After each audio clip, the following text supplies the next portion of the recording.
Well, welcome everyone. Welcome to the topic today of Cash Management Mastery, Tools and Techniques for Financial Health with Assured Strategy. My name is Lisa Jane Vargas, and I'm a coach here. Excuse me. And then David? Yeah, I'm David Chavez. I'm the leader of Assured Strategy, and I'm glad that you're here dealing with this important topic that usually affects almost every business in some way. So, Yep, great that you're all here. Glad you're here as well. And there's two of us here today from Assured Strategy. So we're going to be kind of tag teaming and toggling back and forth with our commentary on the different points made in the deck here today. But please, jump in if you have questions. We will leave some time at the end for, everyone to get off mute and ask questions more specifically. So, all right. Yeah, but feel free to ask questions anytime we're going through, because you won't interrupt us. We can keep on. We can go back and forth between the webinar as we're going through. Oh. All right. Oh. All right. Yeah, let's just populate these books. So we are scaling up coaches. That's the primary foundation of what we do at Assured Strategy. And this first book, Mastering the Rockefeller Habits, it was written in 2001 at the same time Good to Great was written.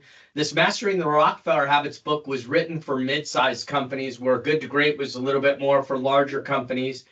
In 2014, Byrne came out with Scaling Up. And this was a real game changer for all of us, because this book was very detail orientated and got into a lot of detail about how to apply the scaling up system into your company. So it was a great book of helping you understand the mechanics of it. I would tell you it's not a fun book to read, though. It is very detail orientated, but once you read Mastering the Rockefeller Habits or Starting to Scale that just came out, I would tell you this book will be very informative and very good for you to read. But I would read one of the other two books first, because they're a little more inspirational. And this is a lot more like a textbook. And we have Jeff Donaldson on. He's also a scaling up coach too. And thank you for joining us, Jeff. And he would probably tell you the same thing, that Scaling Up is an 8 to 12 hour read, very tedious, but very good once you understand where your objectives are going. So Mastering the Rockefeller Habits is Byrne rewrote this earlier this year. And this is a redo of this book, this original book that he did in 2001. And then Starting to Scale just came out a couple of months ago. And I will tell you, I was so excited when I saw this book, because this is so hard to read. This is a great introduction to scaling up, and it's very quick read. I think I read it like in an hour. It was very easy to read, very easy to get your arms around. So I would strongly recommend reading that book as the starting point. And then if you want to go read the Mastering Rockefeller Habits, great book, but Scaling Up has the detail in it. So just wanted to give you a little insight to the different things, the different books that are out there on scaling up. Right, LJ? Mm-hmm. Yep. So in regard to scaling up, that's part of the focus for today. There are 4 decisions that drive and scale a company for growth. And these are the components that we focus on. And we have people, which is about how harmonious is our culture and how is our accountability in our companies. And so we have there's a lot of different components to talk about in the people dimension. And then we also heavily focus, obviously, on strategy. The strategy decision is about strong top-line revenue growth, conversations, and tools. And execution decisions are about converting our revenue efficiently into profit. How do we do that? Through processes. And today we're going to talk about cash. Yes. She We're going to got talk out her about Monopoly money for this. I got out the Monopoly money. If anybody's ever played Monopoly, I want you to think about your thinking and how you used to play Monopoly. We all have a certain style of playing this game if you've played it before. But this is the play money of Monopoly, hence the cash. So cash decisions is the oxygen, basically. The oxygen that we need to have in abundance. It needs to be sufficient to make wise decisions in our organization, right? If we don't have it, we don't have a company, basically. So anyway, think about how you used to strategize. Did you used to, go for certain properties? Did you save? Did you spend? There's all different kinds of ways that we used to play Monopoly, or maybe still do play Monopoly. So with that, today we're going to focus. 10 years. I know. Actually, I want to play it tonight. So like I said, we're going to focus today our conversation on cash. So I want to share a little story to kick this off, and then kind of think about your own stories or experiences you've had. But I want to share this story because it's about a client that we started working with many years ago, and basically, unlike other clients that we work with, they had a cash hemorrhaging problem. So they were just basically losing cash, if you will, and was in a condition that was so bad that they really needed our services. And David was working with this client back then and decided to say yes, agreed to work with them, and of course, work out some kind of payment later. But because they needed the coaching and the services that we offered so badly, we took that on. So to begin, they really needed to build their culture. And with, I think, many of the problems that we have in business, culture can be probably part of the first conversation. How is the culture? Do we have the right people in the right seats doing the right things right? Asking those kinds of questions. They really needed to create core values. What do we stand for? What are we doing this for? What are we operating with? Over time, they got to create their core values, build that into their culture, and build their team, and got the team on board and living the core values, which started to help make the change. Okay, so notice I am not even talking about cash yet.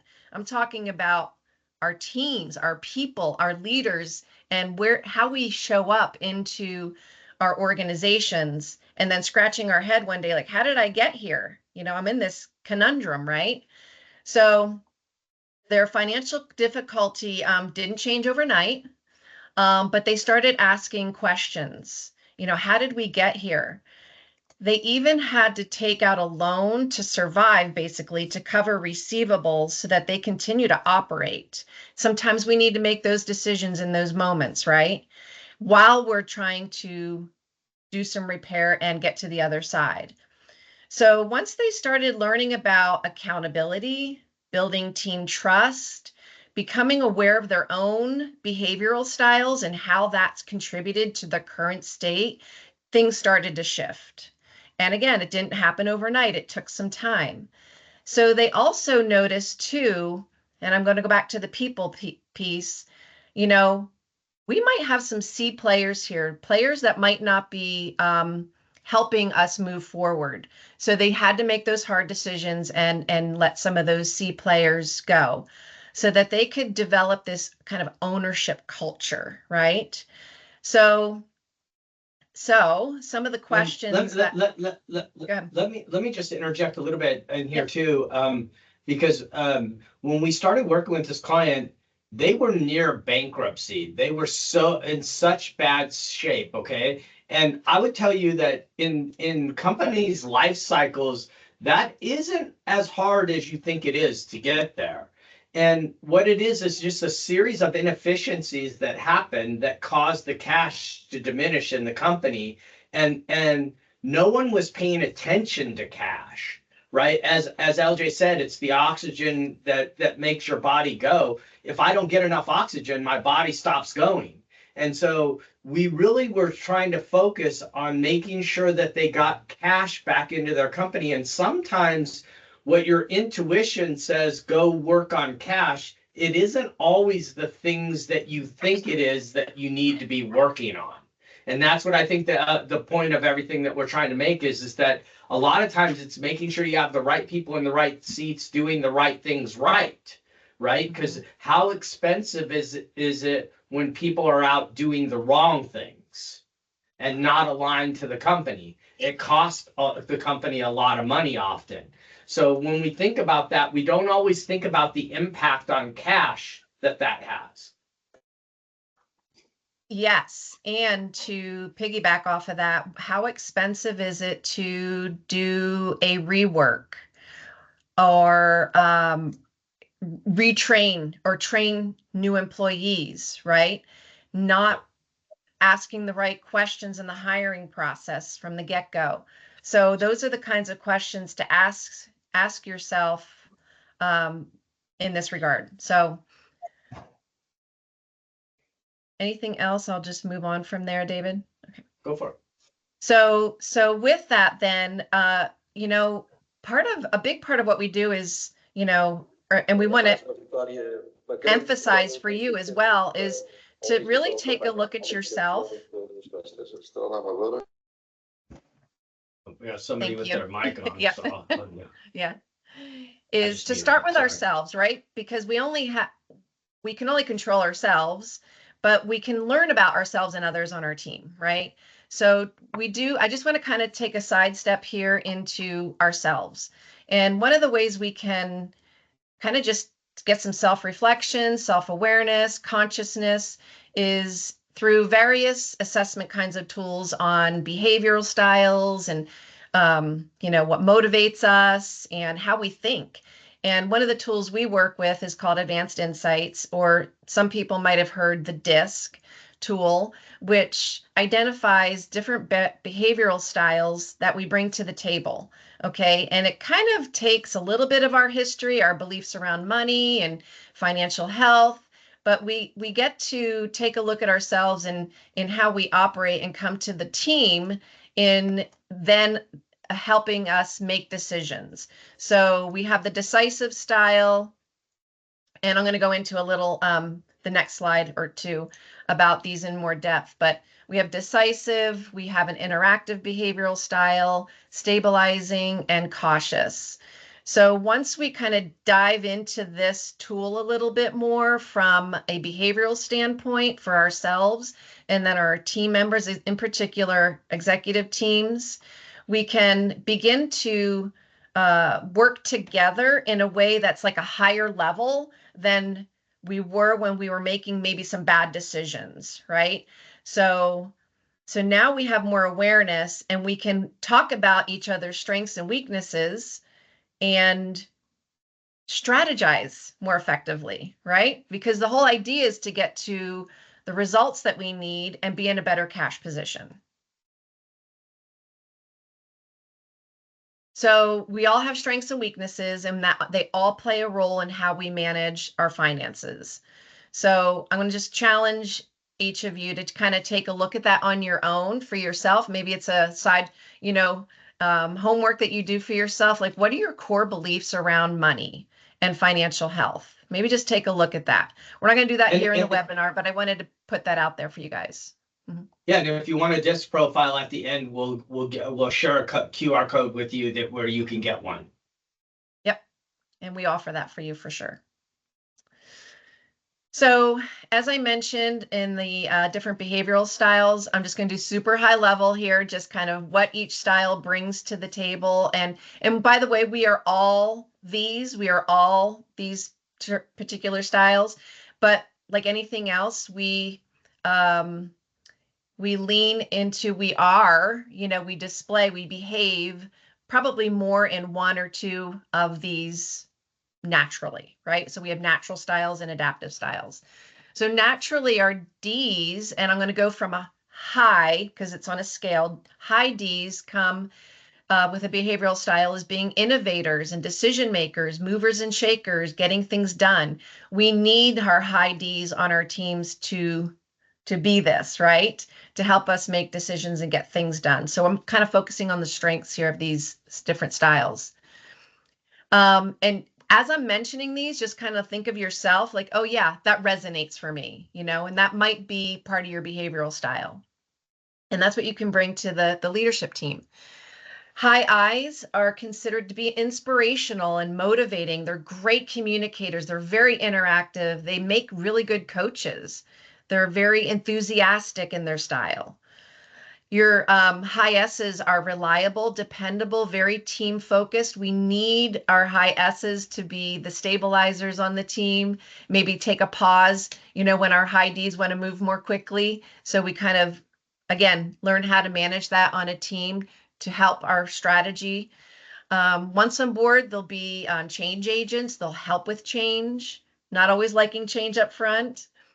And then our high Cs are more logical. They are the ones that want the data to make decisions. They're very organized. They're very interested in quality, the pros and cons of making decisions. So again, we all come with strengths and weaknesses, and I'm just shining a light on this for you as a leader in maybe helping to identify yourself, because this does play a part in how we make decisions in our financial health of the company. Oftentimes when we interact with each other around our strengths and weaknesses, or maybe call each other out on blind spots from time to time, or there can be confrontation, right, in our teams, and even around decisions financially in the organization. So all of us naturally have defense mechanisms, right? So I just want to kind of highlight a few of those different styles that might come to mind. Sometimes we can deny, we're not having a crisis here, or, it's really not that bad, right? What we're experiencing right now. So again, kind of just looking at yourself as I'm going through these, maybe one might be a favorite go-to for you. A defense mechanism of having indifference. Sure, whatever you say, not really having one way or the other opinion. Minimization, not really that bad. Minimizing how maybe crucial or critical this is right now. Some of these could be contributing to the problem that a company might be in, and it can also be beneficial in us getting out, right? Getting out of the crisis. We can rationalize and justify. Everybody does it. This is a fan favorite for a lot of leaders. And then we have, projection. It's not my fault. It's not our fault. It's the industry. It's the economy. It's our competitors. What's that? It's Jim's. It's Jim's It's not my fault, fault. It's Jim's fault. Another fan favorite is self-pity. I can never do anything right. Oh, well, we might as well just, just keep doing it this way, and maybe, we'll see what happens. Maybe some strong emotions show up for you. Anger, frustration, any kind of emotion. So those are just some of the defense mechanisms that we all have, we all come up with. They're very natural, and that can show up in our leadership styles. So with all that as kind of who you are as a leader and some of the insight into what we bring to the table, we're going to kind of switch our brains now into the cash conversion cycle. Yeah, and if you've never seen this before, it's really interesting to look at it. So if you come over here, this is the time I spend $1 till the time I get $1 back. And look, I'm a CPA by trade. When I became a scaling up coach over 15 years ago, and when I first saw this, I sat there and stared at this for about 3 hours. And I was sitting there thinking how I screwed every client I've ever worked with as an accountant. Because if I was asked to help with cash, which letter do you think I went to? Yeah, this one. Where's all the money? Over here.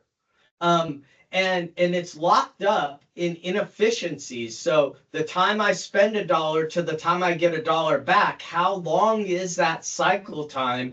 If I'm turning $1 3 times a year, how can I turn that $1 4 times a year? And what happens to the income statement of the company if I turned it 4 times a year? So what I would say to you is that all the money that you did on that fourth turn, with the exception of the variable costs, drops to your bottom line, usually, if you're profitable already. So this becomes a very important slide. And LJ, you can move it forward. So the next slide is the Dell's cash cycle. And so what we're trying to do, and this is an old story, and this is 1991. I could see that it got a little distorted when we presented, but this is 1991. This is 2001. So Dell was out 63 days in their cash, and then they ended up at minus 21. Well, you might ask, well, how did that happen, right? Well, how it happened was they were in a room. They were trying to raise $35 million at the time, and they couldn't raise the money. The best that they could do is give away 40% of the company. They couldn't imagine doing that deal. When they really got out of their way and started looking at their cash and how they could speed up their cycle, they started taking credit cards. Now, today, in today's world, that seems like a normal thing. But at the time, how we actually ordered things was we called over the phone, we ordered it, the postman brought it to us, and then we paid the postman, right? And so Dell really was one of the instrumental companies that switched this out. You can sort of imagine sitting in their strategic room talking about this problem. Hey, I don't want to switch the way we're doing cash because you don't understand our business. Well, they started taking credit cards, and they in 1 month they raised $38 million. They didn't have to raise capital at all. So they ended up having enough cash to do what they had, but they had to get out of their own way, where people probably said, this is the way our business is done. We have to do it and follow the norms. And they got out of their own way. So how could you get out of your own way and change the way that you're doing your cash cycle? So keep on going, LJ. All right. So when we're looking at it, this is the one-page strategic plan with scaling up. We've color-coded this to make it a little easier to understand. And I won't get into all the sections. We have other webinars that cover the one-page plan. But if you're looking at the one-page plan, this is the 3-year column. We call this the thrust column. This is the targets and thrust. This is the goals and initiatives. And this is the actions and rocks of the company. So 3-year, 1-year, quarter. Okay. And so how do we drill down into what we're doing? And if you can see up here in the 3-year where we have this little red line around here, you can see that we say, okay, what's the future date? What do we want our revenues to be? What do we want our profit to be? And then where do we want our cash to be? When I first have this conversation with clients, usually they'll go, we can't predict cash. Oh, yes, you can. You can predict cash. And when you project revenues out to 3 years and you're projecting profit out 3 years, why not think about cash too? Because if you end up focusing on it, you will build it. So if you think about it that way, if we focus our attention on cash, we'll build it. So we have to have more of a cash focus. And you can move forward, LJ.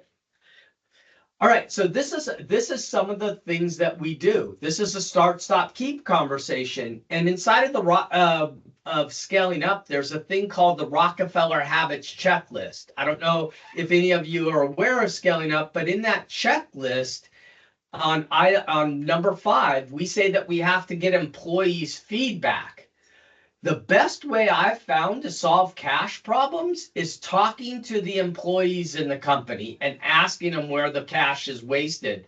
I will tell you that every time I do this with the client, I end up going through this exercise, and I ask the people, I can't say to them, hey, we're working on the cash conversion cycle. Tell me where we're wasting money.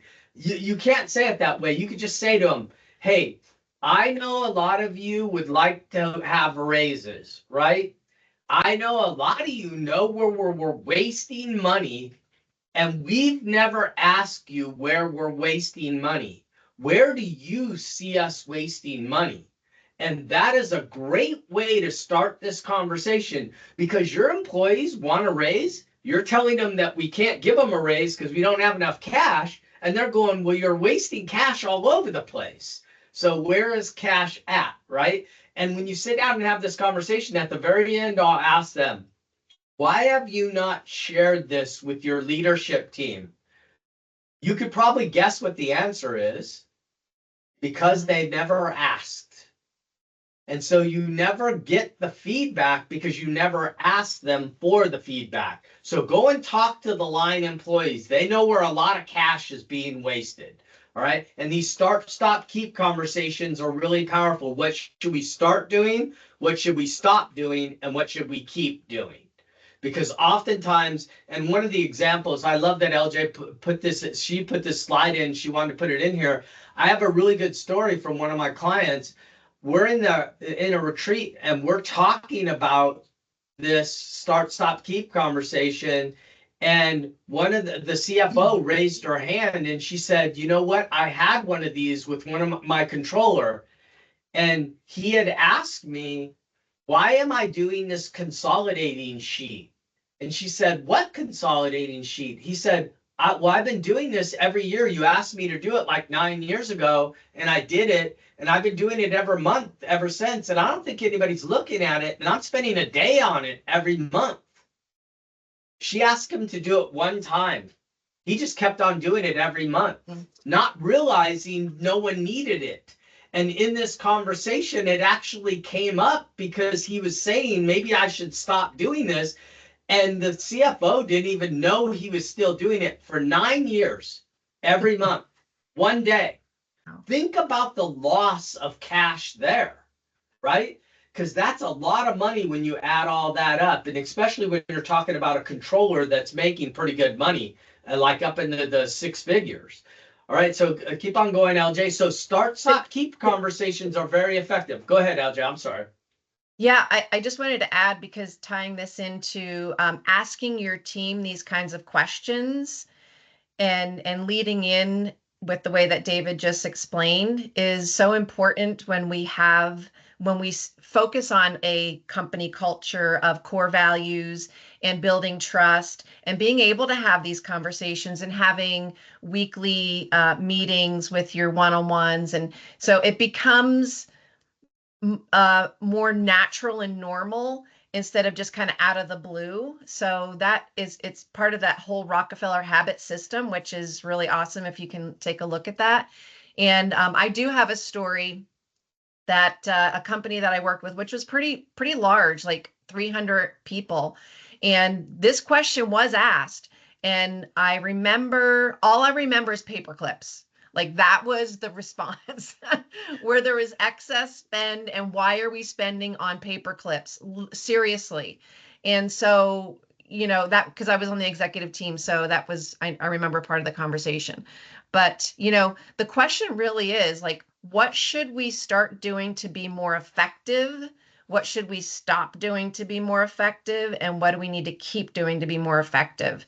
And when you ask line staff, employees, teams to answer that, you're going to probably be really surprised, or maybe not, of some of the questions like paper clips or answers like paper clips. So, but it's a really effective tool. And the other piece is, you don't want to ask this like every week, because it'll lose its flavor, its effectiveness. So maybe every 6 months, or kind of strategize when you implement this tool.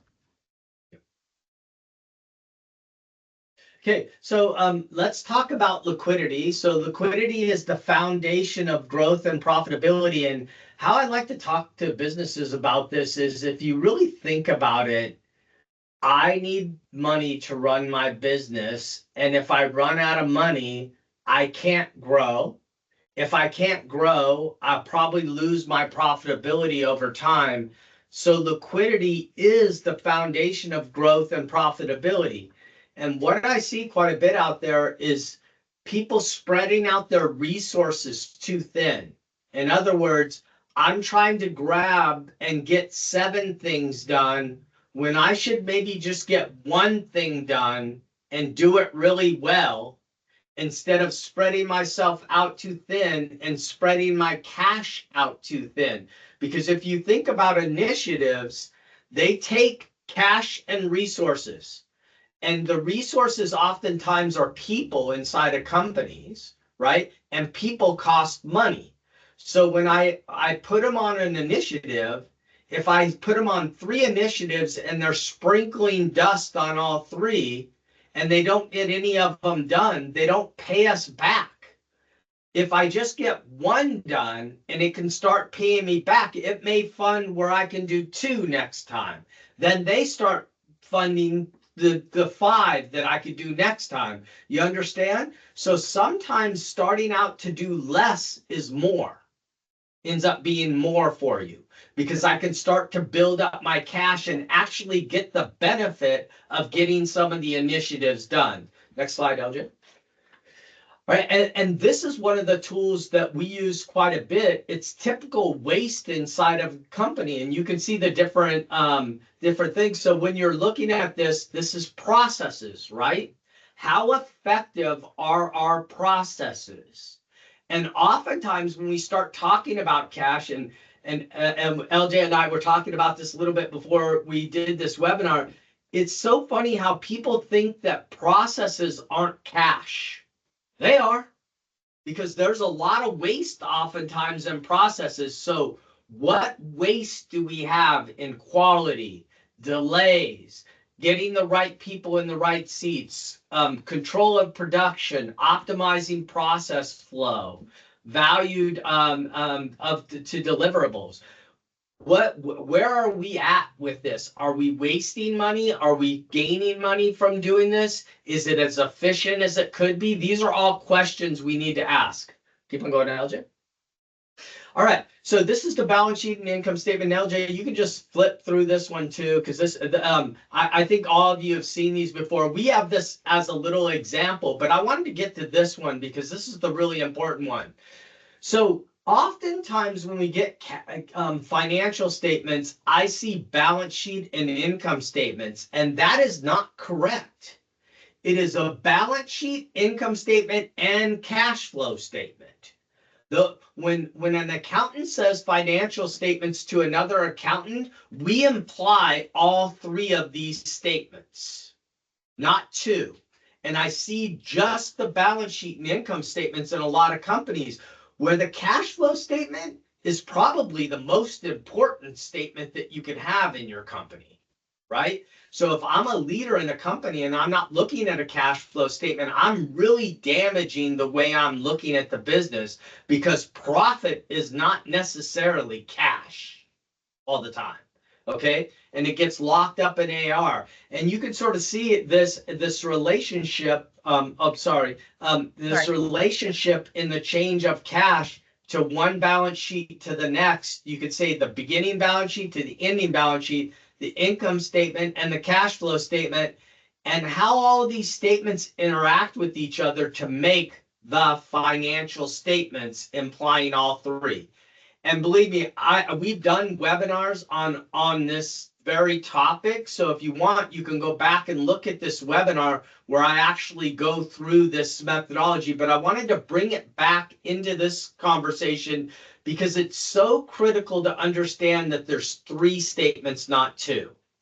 Next slide. All right, so I'm going to go through this, and why I put this in here is because when I see a lot of projections done, if you do projections or budgets in your company, this is how they're often done. We're going to grow by 25% this year. Like somebody imagination gets the best of them, right? I'm going to grow by 25%.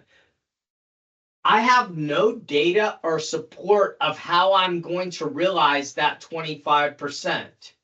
Okay, When I'm doing strategic analysis and I start to teach this to people, strategic analysis is data, industry data of external analysis of my competitors. One of the big problems I see when we do this is we look at our competitors to copy them when really we're trying to figure out what makes us different from them, right? But we end up copying them. Then we never look at the data inside of the company. Do we even have the resources to grow 25%? And if we're going to grow 25%, what people do we need? When do we need to add them? Because oftentimes you have to add the people before the growth happens, right? Or if you're adding them afterwards, which I'm sure some of you have done, you add them afterwards, it's very challenging to get them up to speed quickly so they can become effective, if you know how I'm saying that, right? Because they're sucking up other people's time because they don't know what they're doing themselves, right? And so when you think about this, I need to be able to look at my market to determine my growth. What opportunities do I have available that's going to help me grow 25%?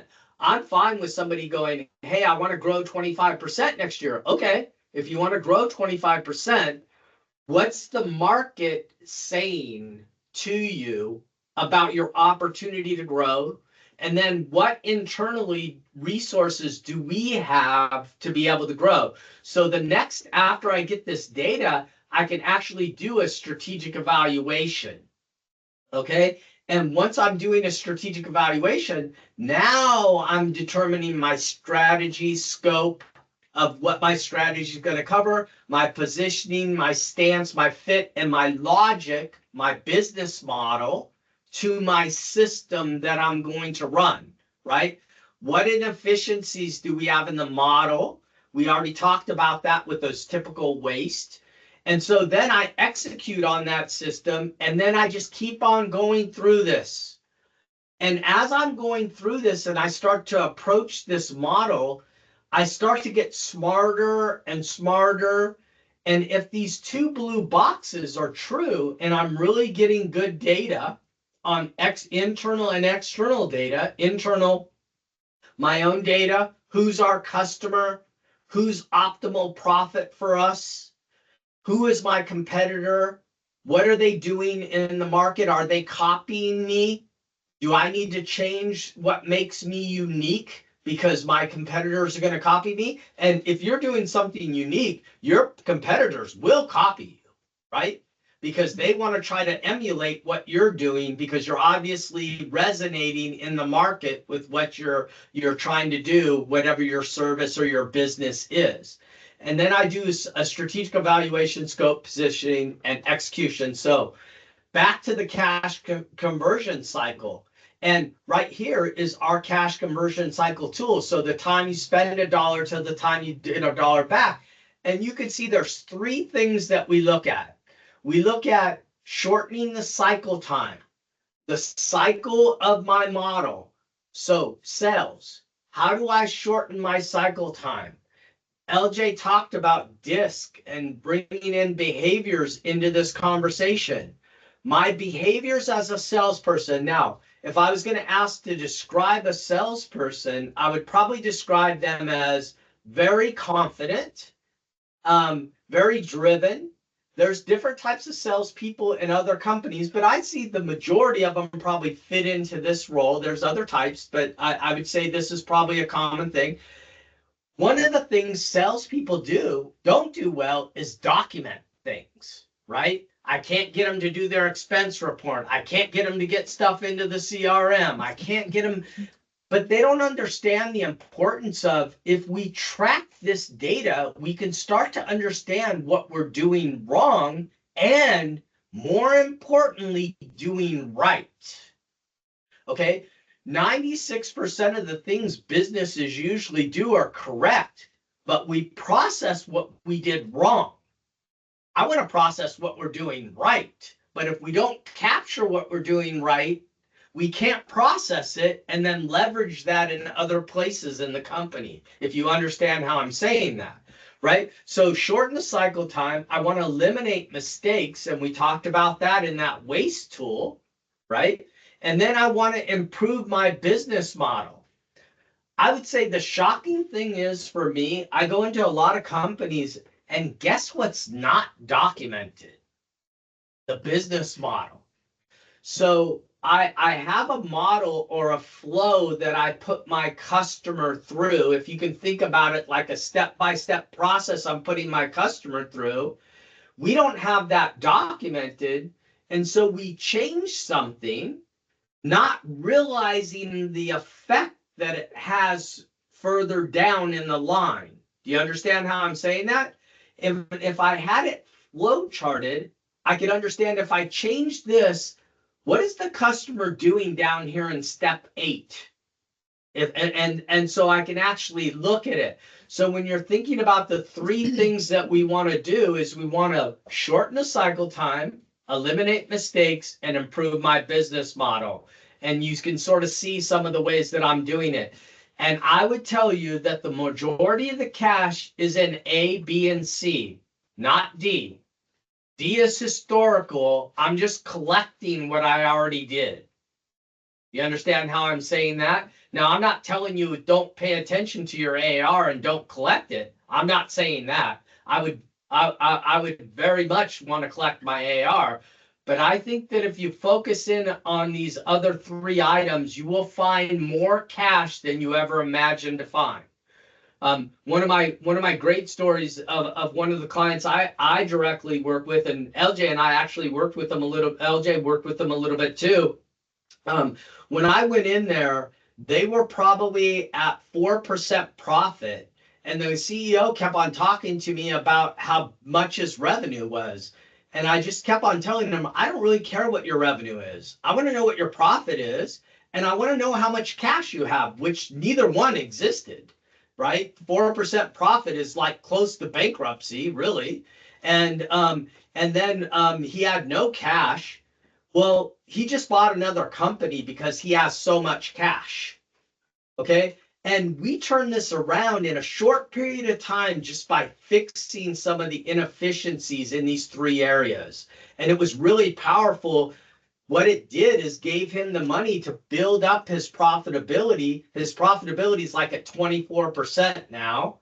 And he has lots of money to grow the company, and he's super profitable at the same time. So you see how all these things come together. And I showed you that liquidation is the foundation of growth and profitability. That's what I'm talking about. I have to have money to grow, and I have to think about wasting resources as money. Okay, so keep on going, LJ. All right, and Sorry. Okay, no, Summer. Okay, this is you. Yeah. So with all that said and shared, is it about the cash? Yes and no, right? It's about creating efficiencies and processes. How can we be more efficient by creating processes that are effective and understanding, even in our business model, how that's a process, right? How one thing affects another. It's a ripple effect. Same thing with who we hire. Same thing with, how we understand ourselves as executives and team members and communication within the company. Everything affects everything else. So it's not about the cash, but it is about the cash. How we train our people, right? How we train our people. When people come on, we see a lot of companies don't train their people very effectively. Well, 6 months later, I'm expecting this person to be effective at what they're doing. And if I didn't train them, then they're wasting cash, right? In inefficiencies. So that's part of getting the right people in the right seats, doing the right things right. Yep. I have a little story of one of the clients that we're working with, and we just went through the whole advanced insights process. And she's a high C, which is someone who's more analytical, is very good with data. It's like her language. she really embraced that part of herself, and she takes it upon herself to pull out spreadsheets for the purchasing department and clean it up in ways that it's more effective to even understand, and even that it seems like a little thing, but she's taking that initiative. She's been trained, but she's been there a few years, but she's at a place where she cares. It's part of their core values is doing what it takes. She's doing what it takes. She's living the core values. She's helping the department, helping the company, even with little things like that. So those are the things that you want to kind of keep an eye on, and then praise people. Do like fun things for the teams when things go right, right? There's all kinds of ways to celebrate as well. And that's actually part of the one-page strategic plan, is to identify, with your goals, your quarterly goals, when you meet your goals, like celebrate them, having the right people. Yeah, and I just want to come back to that because on this last bullet point, and I want to make sure that we cover this, and this is probably one of the biggest problems I see with projections in a lot of companies, is the projections aren't tied to data. And I will tell you that anybody that's entered into the mid stage as the size of a business, that it's almost impossible for them to grow in the mid stage if they do not have data. So where am I getting the data from? Am I putting importance on the data? And it's not just accounting I'm talking about. I'm talking about my customers, how they're reacting to the products that I have. Is it resonating with them? All these different things that make up that revenue build. And then I have to make sure that if I'm going to grow 25%, like in my earlier example, I have the market to grow 25% available to me, right? So I want to make sure that I can tap into that. Yeah, I see that often as well. If we don't have historical data, how can we make better decisions moving forward, right? So, so that's really kind of the summary and bottom line of everything there. So, yep. All right. Well, what questions do you all have? If anybody has one. I have one. Yeah, come off mute and just ask. Okay. So I'm interested in thoughts or ideas if inefficiencies and delays are built into the cash conversion cycle.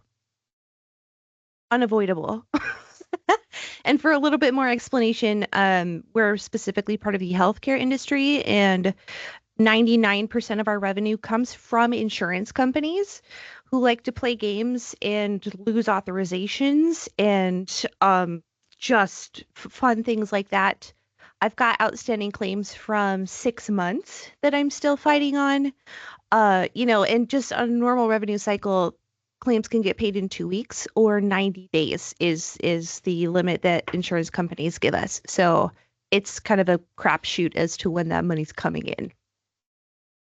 Yeah, I like the way you asked your question, because can you build that into your model? I would tell you, you have to build it into the model, because those are things you don't have control over necessarily. But I would also challenge you to get out of your own way and to maybe negotiate better terms with the insurance companies, because oftentimes what people will say to me, and we have a lot of healthcare clients, right? And they'll tell me that this is the way insurance works. Well, I can negotiate anything, right? And with them, whether they'll give it to me or not, may be a different story. And if I'm a small player or I'm a mid-sized player, I doubt you're getting too much, but you never know until you ask.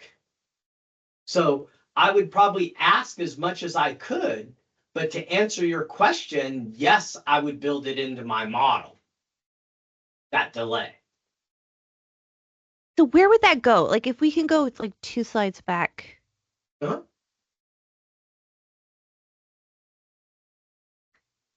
So where that would go is in the delivery cycle, right? So in the delivery cycle, I know that I have to get a bill done, and that probably happens right at the end of the delivery cycle. So I've delivered to the patient. I don't know what type of medical you're in, Behavioral but health. okay. So I deliver to the patient, then I bill, right? Are we staying on top of the billing and following up? Are we the squeaky wheel, right? And you would probably say yes, but I would probably say sometimes the answer maybe no, right? So sometimes the answer may be no, that I don't do it. So I would look at all that, but then this cycle, you sort of understand it. I can just tell by the way you're asking the question, you sort of know what this timeline is. And I want to, that's why I have control over here. I don't have a lot of control on when they pay, but I have a lot of control of the efficiency of this. So it's in the sales cycle, or let's just call it the make and production cycle of what you're doing. Are we getting all the information we really need to bill correctly, right? Because sometimes I can tell you, and I'm preaching to the choir here, Nicole, you already know we have trouble getting that information sometimes, or we're not doing it correctly. I would go back and look at those processes. Perfect. Thank you. Right. Yeah. Welcome. There's Thank you, something Nicole. on What other questions? that. Is there any other questions from anybody? All right. Well, hey, it's great having everybody. And if you would like, go ahead. Go ahead if you have another one. Yeah, I have two more things I want to share. Sorry. So as David mentioned earlier in the presentation today, in regard to the DISC and some of the other things that we can offer on a complimentary basis. So we can certainly offer you a DISC assessment. We have some QR codes here. If you want to snap those, you're welcome to. We can also offer a meeting evaluation, coaching session, and business valuation.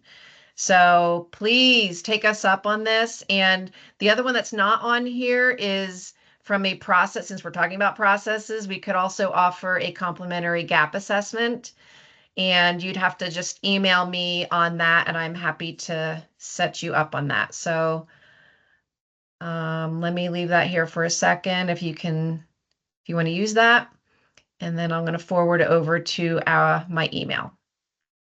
So if you want to email me, we'd love to hear from you on any questions or even comments or suggestions. Certainly open and if you'd like a copy of the tools that we showed on here, LJ will be happy to get those to you. Yep, for sure. So Vargas, I have one more question if you guys have a second. Yeah. Okay. So when you're talking about the DISC profile and kind of putting that team together, I'm kind of curious if you end up having kind of a really skewed team, like if you have 3 people that are high Ds and 1 person that's a high S or something like that. Would you recommend kind of pulling in some people to kind of round that out? Like, is there such a thing as a team being too balanced, because then it's not going to go anywhere? Do you need a team? Yeah, I love this question because I often in today's world we get into diversity, right? And I just believe having the best person do the job. I don't really care about anything else. I just want the best person doing the job. But I do want a diversity of styles, because LJ, if you notice, there's a little bit of difference in my style from LJ. LJ's a little bit more of a detail-oriented person. I'm a little bit more of a go person, right? So I'm on the D side. She's a little bit more on the C side. Doing this webinar together is probably a little frustrating for both of us, honestly, right? Because we have different styles and they rub against each other. But it's also very powerful to people that are listening to it, because they get 2 different perspectives. Right. And so I love your question, because the more perspective you have, the better your thinking is. Right. So if I had 4 different types in my team, would expand my thinking tremendously, because they would be bringing things up that I wouldn't even naturally think of. Does that make sense to you? Yeah, so I love that question. Yeah, so as long as there's one person like actually making the decision, because I could just see it being with like 4 even people, it completely stalling. Well, the high D would never allow that to happen. So. Okay, fair. Yeah. So they would be driving to the decision. And we've seen some stalled teams, you know, I mean, it certainly can happen. And we, you know, just having this awareness of your styles, I think helps people like step into them a little bit more. Like, we need you to speak up. We need you to analyze. We need you to have a conversation. Like, so that's the benefit of knowing this. And again, I mean, we use advanced insights, you know, there's a bazillion out there, but this seems to be really easy to understand. It's clear, it's effective, and very useful. Yeah. So up on the screen, we have some upcoming events and workshops, webinars and workshops. Hey, Nicole, I'm just going to give you a special shout out. Thank you for the questions. And if you have more, feel free to email LJ and both of us will respond. But next, in about a week and a half, I have a workshop Warren Sager and I are doing in San Antonio covering scaling up concepts. So we're going to be there for a whole day, and we will go through all 4 quadrants: people, strategy, execution, and cash. And then you can see the other workshop dates that we have planned for right now. And then LJ, if you want to go through the webinars. Sure. So our next one, I believe I'm doing actually, profitable growth, leveraging scaling up methodology. So applying that a little bit more deeply for growth. And then January, art of raising capital, and January 30th, mastering executive efficiency. So we have a lot of awesome topics in webinars and workshops, and feel free to reach out if you have any questions or need anything. Thank you, everybody, for coming. Nicole, special thanks to you for the questions. Thank you, everyone. Right. Thanks, Nicole. Have a great day, everyone. Take care, everybody.